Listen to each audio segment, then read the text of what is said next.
I have 2 books at my bedside, Lieutenant. The Marine Corps Code of Conduct and the King James Bible. I hate snakes, Chuck! I hate them! And may the Christian Lord guide my hand against a Roman popery! And they may take our lives, but they'll never take our freedom! We're on a mission from God. Entitled, you want answers! I want the truth! You can't handle the truth! Maybe we should chug on over to Mamby-Pamby land, where maybe we can find some self-confidence for you, you jackwagon! Coming to you live from his padded cell high atop Bethel Church, the most heralded, the most despised talk show in all of human history. This is the talk show hell hates. This is Pastor Mike Online.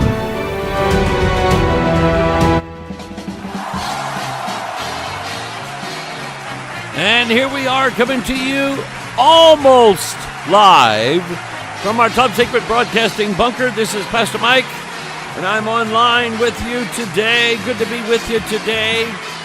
I'll be honest with you. It seems like that I am having an easier time if I pre-record Pastor Mike online as opposed to doing it live. It's possible that it has something to do with the anxiety, because sometimes I start a live program and I've had to shut it off because the anxiety would just kick in and just overwhelm, and I'm just going, I don't know what to say. So it's given me a little bit of a little bit more confidence doing it pre-recorded. This, however, this is still today, Tuesday, February the 1st. Tomorrow, as you may know, is the 33rd day of the year. Now, I should have done something about that today. If I'd have thought about it. I would have done something on the number 33. Because the more I study it, the more I see it, the more significant it is. And you know what? I am going to show you something that I was studying the other day. I've studied this many times before. I've showed it to you many times before. And let me just kind of run something by you. Let's see if I can. No, that's not it. And yeah, there it is. There it is. Let me put this up on the screen for you. And I'll run some ideas by you on the number 33. Now, this here deals with the base of 33, which is the number 3. But I wanted you to look at it and remember, the thing that hath been is the thing that shall be, and there is no new thing under the sun.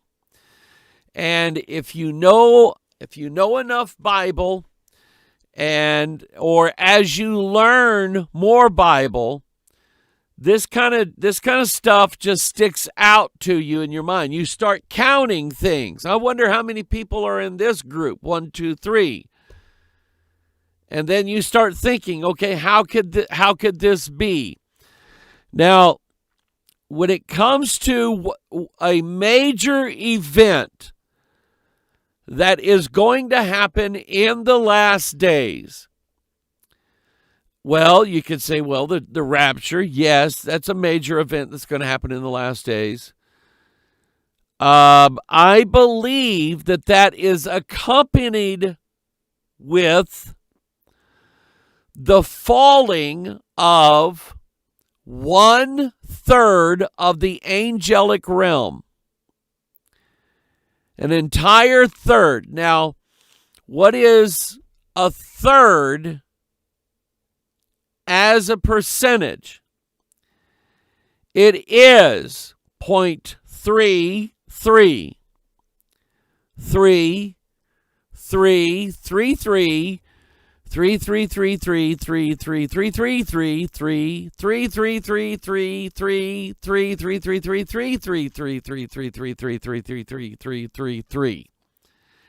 And then a bunch of threes after that. It is ad infinitum. In other words, it infinitely goes off into an infinite number. And yet God, remember, God takes an innumerable company of angels and he's able to cut 1/3 of them off of them. That's how smart God is. You're not that smart. Neither is Einstein, okay? Neither is your calculator. Neither is your quantum computer. They're not that smart. But God is. Now, I'm looking at 2 kings here. One of them is Sennacherib, and the other one is Ben-Hadad. Now, Sennacherib has the word cherub in his name. And if you remember from the book of Ezekiel, the Bible describes Satan, Lucifer, thou art the anointed cherub that covereth. So it's very, very possible. This story in 2 Kings, most of it looks like in chapter 19, about Sennacherib, however you want to pronounce it, probably has a lot to do with Satan, because Satan, like Sennacherib, wants to invade and take over the holy city. He feels like that if he can conquer Jerusalem, well, then he can have it all. It all belongs to him now because I've conquered Jerusalem. I've gotten rid of God off the throne, and now everything belongs to me. So, let's do this. Let's pick this up. We know in 2 Kings 18, now in the 14th year of King Hezekiah did Sennacherib, king of Assyria, come up against all the fenced cities of Judah and took them. Remember, Judah is 1, 2, 3, 4. He's the 4th child of Jacob. Number 4. That puts him, think of the Levite priests. They were from the tribe of Levi. Number 3. But Christ as a high priest, not coming from the tribe of Levi, he comes from the tribe of Judah, making him of a different tribe, therefore a different law, an eternal law, an everlasting law. The number 4 represents the spiritual realm. It represents the gospel realm and so on. It's everlasting. So then in 2 Kings 19, verse 16, Lord, bow down thine ear and hear, open, Lord, thine eyes and see, and hear the words of Sennacherib, which hath sent him to reproach the living God. Of a truth, the Lord Of a truth, Lord, the kings of Assyria have destroyed the nations and their lands, and have cast their gods into the fire, for they are no gods, but the work of men's hands, wood and stone, therefore they have destroyed them. Now therefore, O Lord, I beseech thee, save thou us out of his hand, that all the kingdoms of the earth may know that thou art the Lord God, even thou only. You see, Sennacherib is not only launching a war against all of these earthly kingdoms, he's launching a war against their gods, which is pretty easy to do, because all you have to do is pick the god up and drop it into the fire. Whoosh! And thus you have burnt God. Okay? That's how easy that is, because they are no gods that are made by the hands of men. And Sennacherib thinks that the Lord, Jehovah, is the same way. That he can kill the Lord Jehovah just like he killed all the gods of all the kingdoms that he's possessed before. Well, he's just a little bit nuts. Just a little crazy. He's missing oil out of one cylinder. Okay, that's what I'll say. Misfiring on one crankcase. But anyway, verse 20. Then Isaiah the son of Amoz sent to Hezekiah, saying, Thus saith the Lord God of Israel, that which thou hast prayed to me against Sennacherib king of Assyria, I have heard. This is the word which the Lord has spoken concerning him. The virgin of the daughter of Zion hath despised thee, and laughed thee to scorn. The daughter of Jerusalem hath shaken her head at thee. My, Sennacherib, what do you think you're doing? Like that. Verse 22, whom hast thou reproached and blasphemed? And against whom hast thou exalted thy voice and lifted up thine eyes on high? Even against the Holy One of Israel. By thy messengers thou hast reproached the Lord, and hast said, with the multitude of my... Oh, watch this now. Watch this. Multitude of my chariots. What kind of chariots are those going to be? Yeah, you know what I'm thinking. I'm thinking like UFOs. Those kinds of chariots.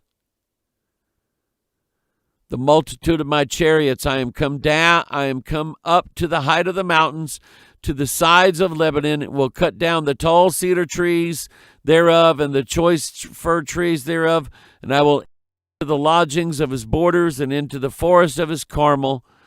And I have digged and drank strange waters, and with the sole of my feet have I dried up all the rivers of besieged places. Hast thou not heard long ago how I have done it, and of how ancient times that I have formed it? Now have I brought it to pass that thou shouldest be to lay waste fenced cities into ruinous heaps. Sort of sounds like the Borg from Star Trek, The Next Generation. We are the Borg.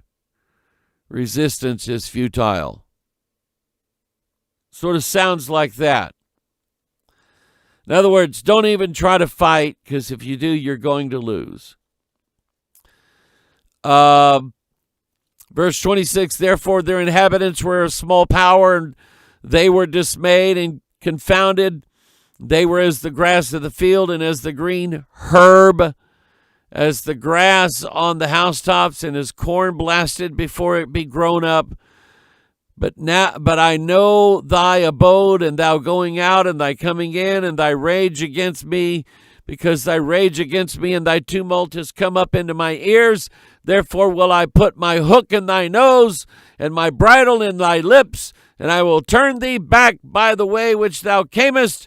And this shall be a sign unto thee: ye shall eat this year such as things such things as grow of themselves, and in the second year that which springeth of the same, and in the third year sow ye and reap and plant vineyards and eat the fruits thereof.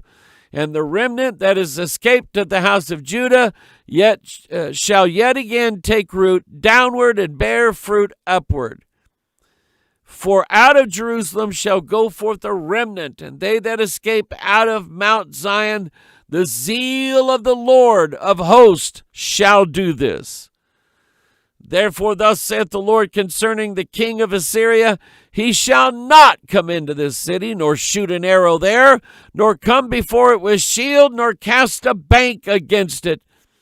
By the way that he came, by the same shall he return, and shall not come into this city, saith the Lord. God is guaranteed them a 100% complete victory. Therefore thus, verse 32, therefore thus saith the Lord concerning the king of Assyria, he shall not come into this city, nor shoot an arrow there, nor before it with shield, nor cast a bank against it. Verse 34, for I will defend this city to save it for mine own sake, and for my servant David's sake. And it came to pass that night that the angel of the Lord went out and smote the camp of the Assyrians 185,000. And when they arose early in the morning, behold, they were all dead corpses. So Sennacherib, king of Assyria, departed, went and returned, and dwelt at Nineveh. It came to pass, as he was worshiping in the house of Nisroch his god, that Adramelech and Sherazar his son smote him with the sword, and they escaped into the land of Armenia, and Esarhaddon his son reigned in his stead. It didn't happen.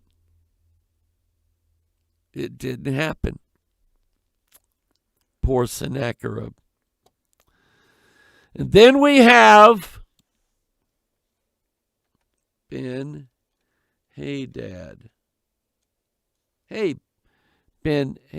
Ben-Hadad. There we go. Ben-Hadad. Can I borrow the keys?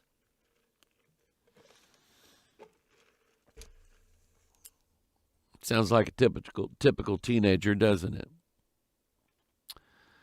Now, Ben-Hadad, watch this one. Watch this one. And Ben-Hadad, the king of Syria, gathered all his hosts together, and there were 32 kings with him. What does that make? 33. I'd play the dun-dun-dun. My iPad's busted. I don't think I have sound effects anymore. Anyway, Ben-Hadad, the king of Syria, gathered all of his hosts together. There were 32 kings with him. That makes 33, and horses and chariots. And he went up and besieged Samaria and warred against it. And he sent messengers to Ahab, king of Israel, into the city, and said unto him, thus saith Ben-Hadad, thy silver and thy gold is mine, thy wives also and thy children, even the goodliest are mine. The king of Israel answered and said, my lord, O king, according to thy saying, I am, and all that I have. And the messengers came again and said, thus speaketh Ben-Hadad, saying, although I have sent unto thee, saying, thou shalt deliver me thy silver and thy gold, and thy wives and thy children, yet I will send my servants unto thee tomorrow about this time, and they shall search thine house and the houses of thy servants, and it shall be that whatsoever is pleasant in thine eyes, they shall put it in their hand and take it away. So they're saying, like, okay, we're going to go into your palace and your temple, and Ahab says, okay, I don't want to get hurt. Just take whatever you want. And when he sees that letter, he's going, Well, shoot, that was easy. I should have wrote down a whole lot more. In fact, I think I will. Send the messengers back saying, okay, whatever we see in your house, we're going to put it in our pockets. We're going to put it in our horse satchels. We're going to put it in our backpacks. We're going to steal everything that belongs to you. We're going to take it all away from you. Well, that was just too much. So he says in verse 7, then the king of Israel called all the elders of the land and said, Mark, I pray you, and see how this man seeketh mischief. For he has sinned unto me for my wives and for my children and for my silver and for my gold, and I denied him not. And all the elders and all the people and said unto him, hearken not unto him, nor consent.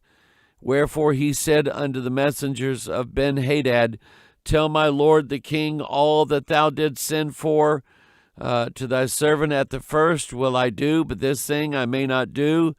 And the messengers departed and brought him word again. And Ben-Hadad sent unto him and said, the gods do so unto me and more also, if the dust of Samaria shall suffice for handsful of all the people that follow me. The king of Israel answered and said, tell him, let not him that girdeth on his harness boast himself as he that putteth it off. And it came to pass when Ben-Hadad heard this message, as he was drinking. It's always good to have a leader taking you into battle that is stoned out of his mind. It's always good to have that kind of leader. Stoned, buzzed, drunk, out of his mind.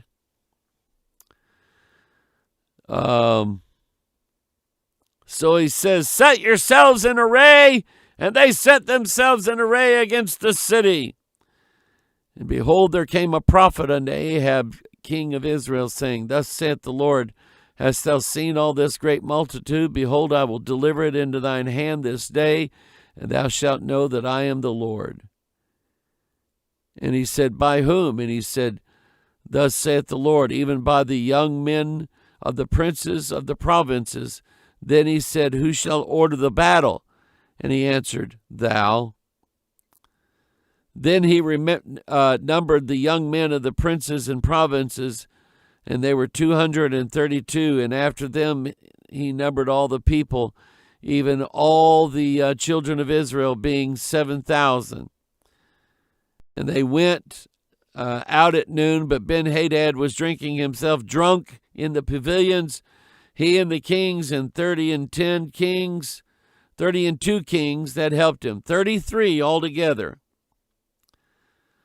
And the young men of the princes and the provinces went out first, and Ben-Hadad sent out and told him, saying, there are men come out of Samaria. And he said, wherefore they be come out for peace, take them alive, or whether they be come out for war, take them alive. Ahab was like, okay, well, let them live. So these young men of the princes of the provinces came out of the city, the army which followed them, and they slew every one his man, and the Syrians fled, and Israel pursued them, and Ben-Hadad the king of Syria escaped on a horse with the horsemen. The king of Israel went out and smote the horses and chariots, and slew the Syrians with a great slaughter. And the prophet came to the king of Israel and said unto him, go, strengthen thyself, and mark, and see what thou doest, for at the return of the year the king of Syria will come up against thee. And the servants of the king of Syria said unto him, their gods are gods of the hills, therefore they were stronger than we. But let us fight against them in the plain, and surely we shall be stronger than they. You know, there's a song that's named after that, that's mentioned after this song, after this passage. You know, the God of the mountains is the God of the valleys. Bet you didn't know that's where that came from. But that's where that came from. So he said, verse 24, and do this thing, take the kings away, every man out of his place, and put captains in their rooms, and number thee an army like the army that thou hast lost, horse for horse, and chariot for chariot, and we will fight against them in the plain, and surely we shall be stronger than they. And he hearkened unto their voice and did so. By the way, this is a picture of two great battles that the Lord fights against his enemies. The first battle is the one the Lord fought when he was, let's see, what age would he have been? He would have been 33 on Mount Calvary. And he beat all his enemies against whom he fought. So the devil's been sitting sulking now for 2,000 years going, you know, his gods may have been the gods of the mountains. But I bet if we try to take him in the valley, it won't work so well for him. Yea, though I walk through the valley of the shadow of death, I will fear no evil, for thou art with me, thy rod and thy staff, they comfort me. And so,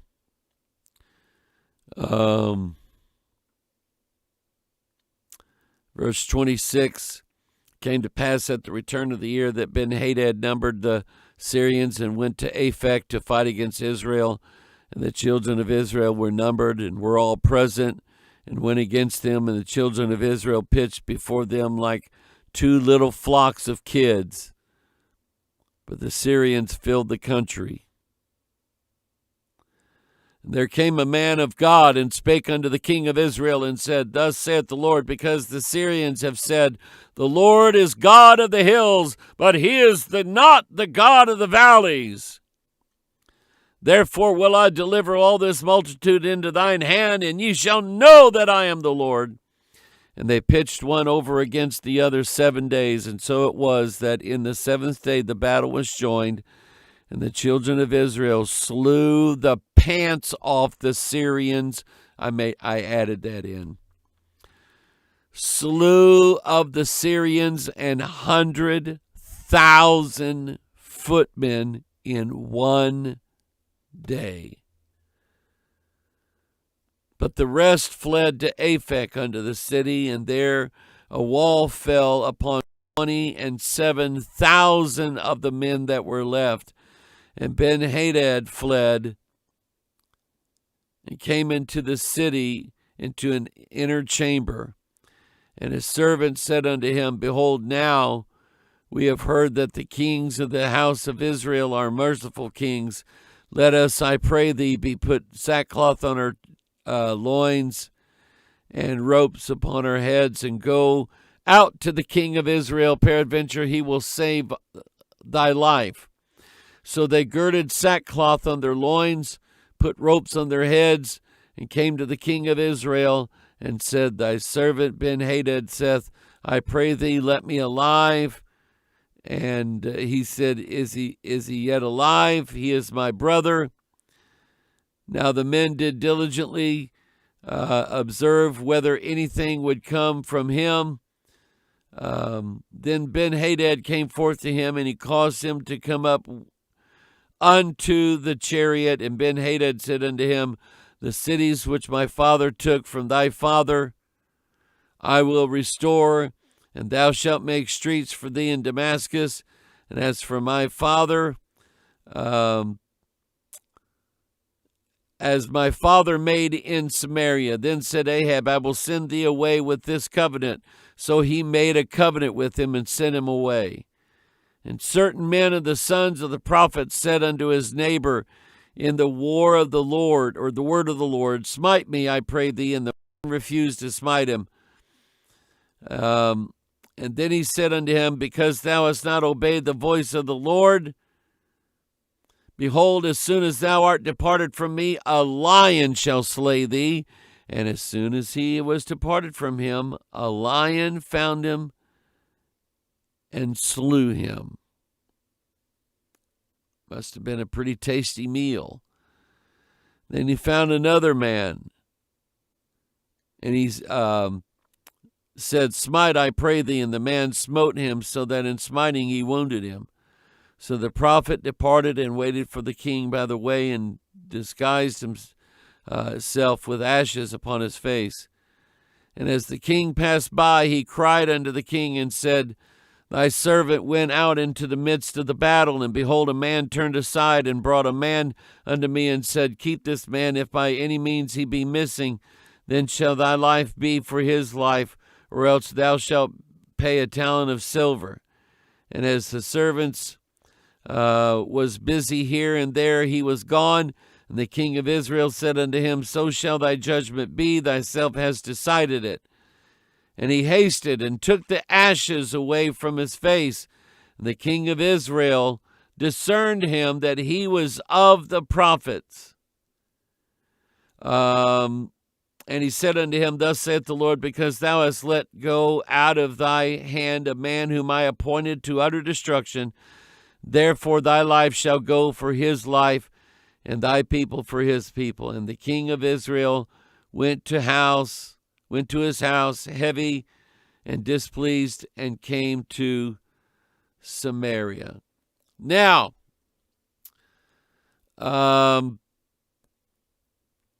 that's a little bit of a lesson on the number 33. Now I'm going to spend, how much time? I'm going to spend a little time talking about something that I truly believe that you and I and all the dispensationalists and all of that, and in fact, every believer, no matter what they believe about the end times, I believe that we are going to suffer some type of persecution. Some type. Maybe a small amount, maybe a big amount. Who knows? But let's read in 1 Peter. 1 Peter is one of the chapters, one of the books, 1st and 2nd Peter, that when I really got a hold of them early on in my study, I couldn't get away from what it was saying. I kept saying, it looks like to me this means that we're going to go through some form of a fiery trial which is to try us. 1 Peter chapter 1, verse 7, that the trial of your faith, being much more precious than of gold that perisheth, though it be tried with fire, might be found unto praise and honor and glory at the appearing of Jesus Christ. 1 Peter 4:12, beloved, think it not strange concerning the fiery trial which is to try you. Don't think this is some weird thing that, Oh, God has forsaken us. Oh, no, God has abandoned us. He's changed his word, and we're not going to make it now. Don't think that. It was written a long time ago. We just didn't want to read it. Beloved, think it not strange concerning the fiery trial which is to try you, as though some strange thing happened unto you, but rejoice inasmuch as you are partakers of Christ's sufferings, that when his glory shall be revealed, you may be glad also with exceeding joy. If ye be reproached for the name of Christ, happy are ye. For the Spirit of glory and of God resteth upon you, and on their part he is evil spoken of, but on your part he is glorified. Let's see if I can get to the next. There. Revelation 13:11. And I beheld another beast coming up out of the earth, and he had two horns like a lamb. Now, here's my question. Is this related to what we just read? Verse 12, he exerciseth all the power of the first beast before him, and causeth the earth, them which dwell up thereon, to worship the image of the first beast, whose deadly wound was healed. And he doeth great wonders, so that he maketh the fire come down from heaven on the earth in the sight of men. Makes you wonder, doesn't it? If those two events may not be related. One may not have to do with the other. I don't know. But I do know that you and I are appointed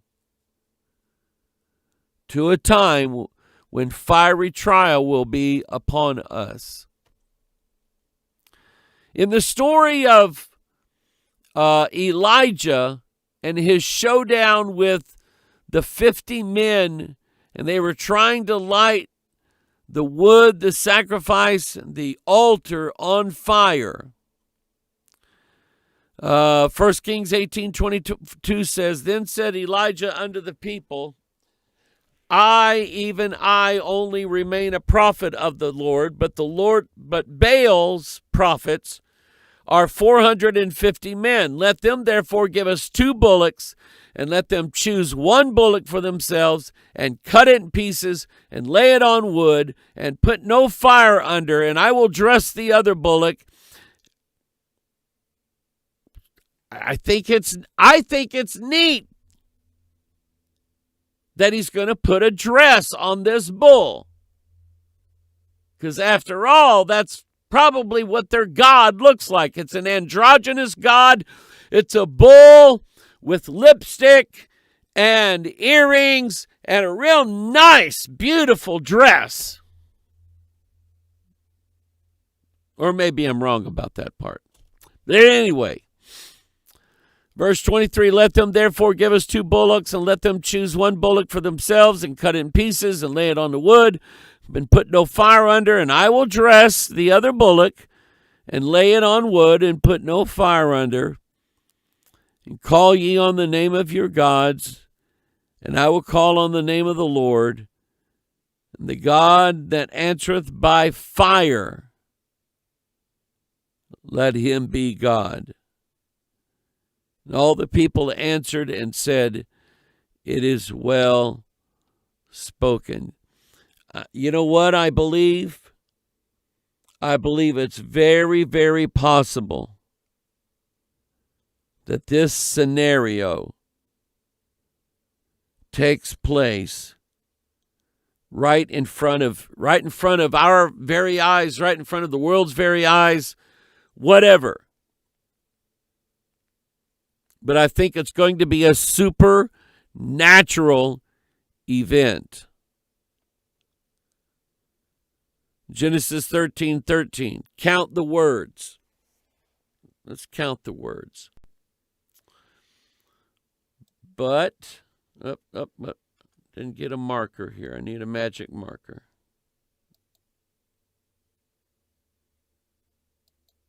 Okay.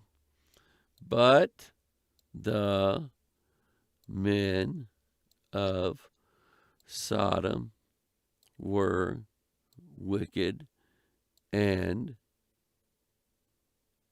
sinners before the Lord exceedingly. How many words? 13 words. That's what it says in Genesis 13:13. The men of Sodom were wicked and sinners before the Lord exceedingly. Genesis 19:23. The sun was risen upon the earth when Lot entered into Zoar. And the Lord rained upon Sodom and upon Gomorrah brimstone and fire from the Lord out of heaven, and he overthrew those cities and all the plain and all the inhabitants of the cities and that which grew upon the ground. Lot was clearly taken off guard. Clearly taken off guard. Even as Judah and Gomorrah, this is Jude 1:7. Even as Judah and Gomorrah and the cities about them in like manner, giving themselves over to fornication and going after strange flesh, are set forth for an example, suffering the vengeance of eternal fire. It is a fire that never goes out. You know what's interesting is that generally people who are placed in some sort of grave marker or whatever will have an eternal flame sitting by them. Usually,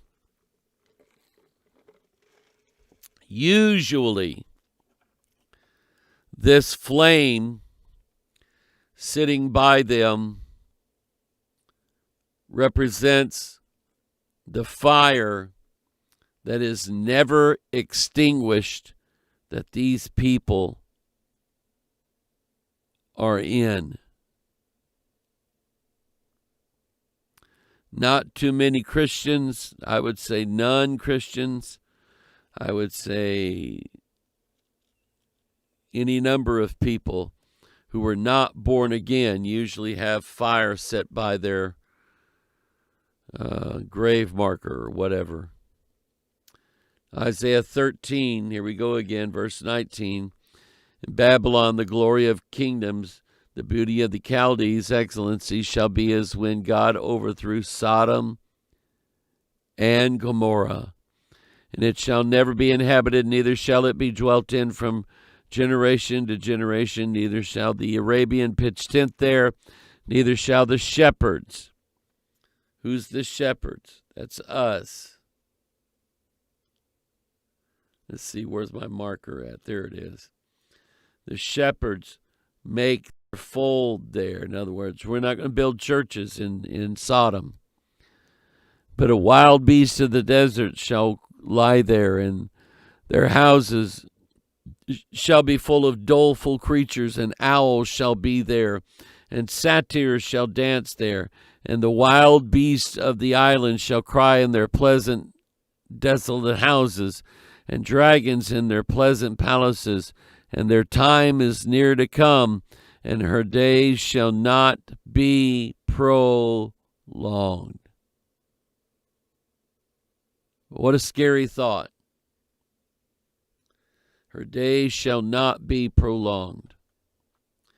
Deuteronomy 29, and that the whole land thereof is brimstone and salt and burning, that it is not sown, nor beareth, nor any grass groweth therein, like unto the overthrow of Sodom and Gomorrah Admah, and Zeboim.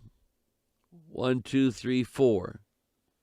Which the Lord overthrew in his anger and in his wrath. Even all nations shall say, Wherefore hath the Lord done this unto this land? What meaneth the heat of this great anger?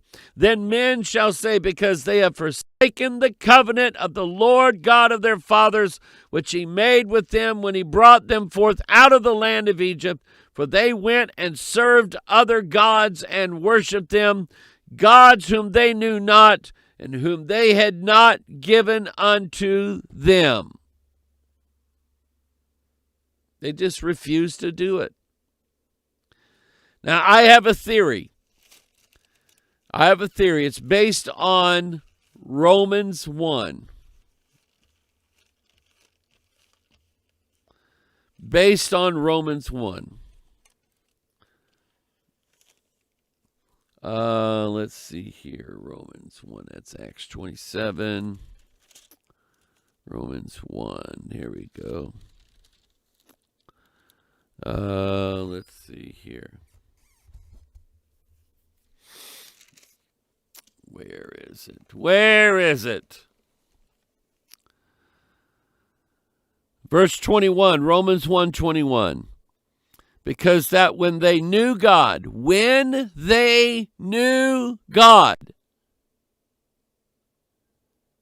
they glorified him not as God, neither were thankful, but became vain in their imaginations, and their foolish heart was darkened.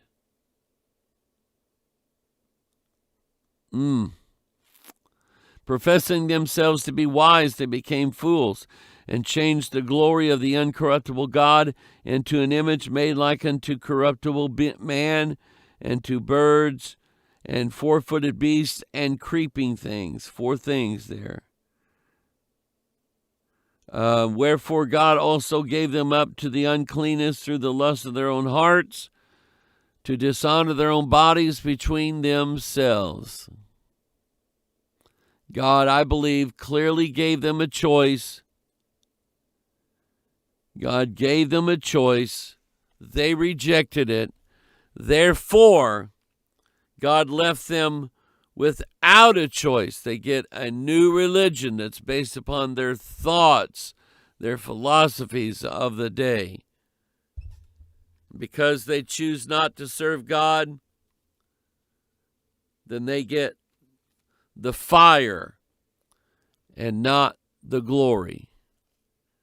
Deuteronomy 32:1, O give ear, O ye heavens, and I will speak, and hear, O earth, the words of my mouth. My doctrine shall drop as the rain, my speech shall distill as the dew, and as the small rain upon the tender herb, and as the showers upon the grass, because I will publish the name of the Lord.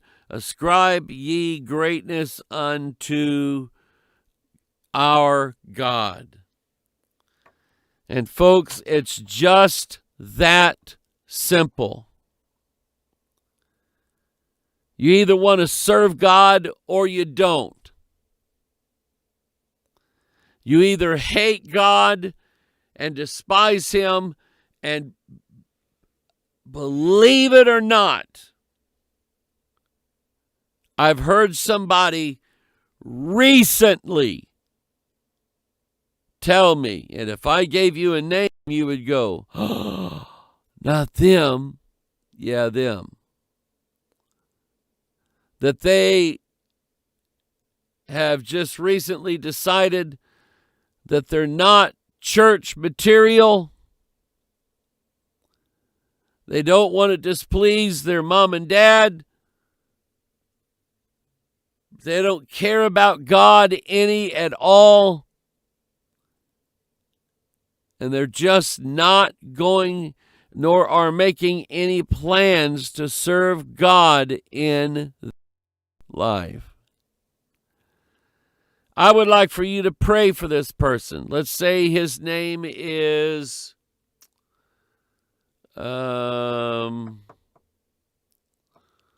let's say this person's name is Larry.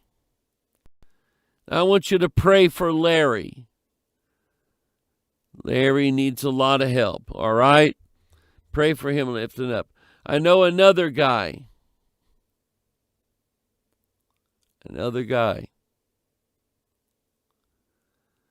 that goes by the name, the street name of Justin.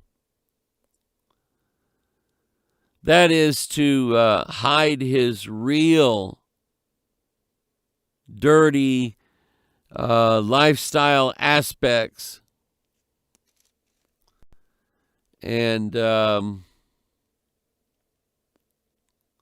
he is all the time on these, I don't know, these hookup dating sites. Only it's generally not only men looking for women. It's men looking for other men. And I'm greatly distressed by this.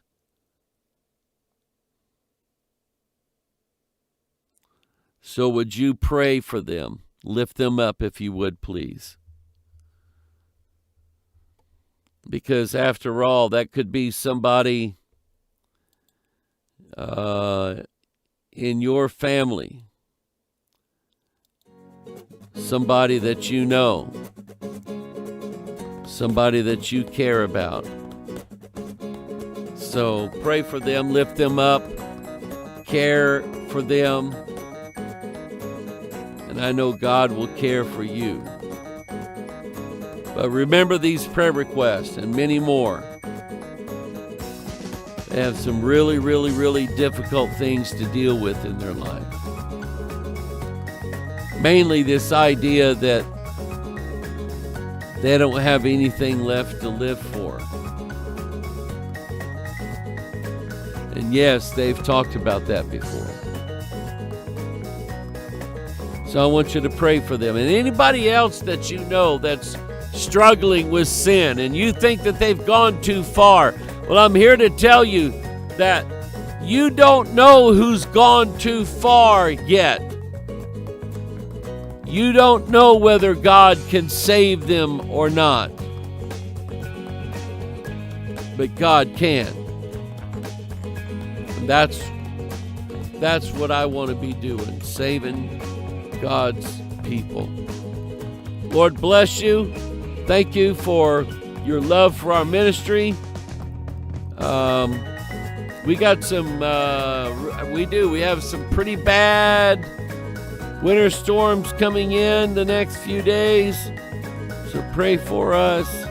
And you guys up in New York and Minnesota, just laugh at us. Okay? Just laugh at us. We don't care. So, all right, this is Pastor Mike. I love you. You're the reason why I do what I do. Think Bible, read Bible, pray Bible, live Bible.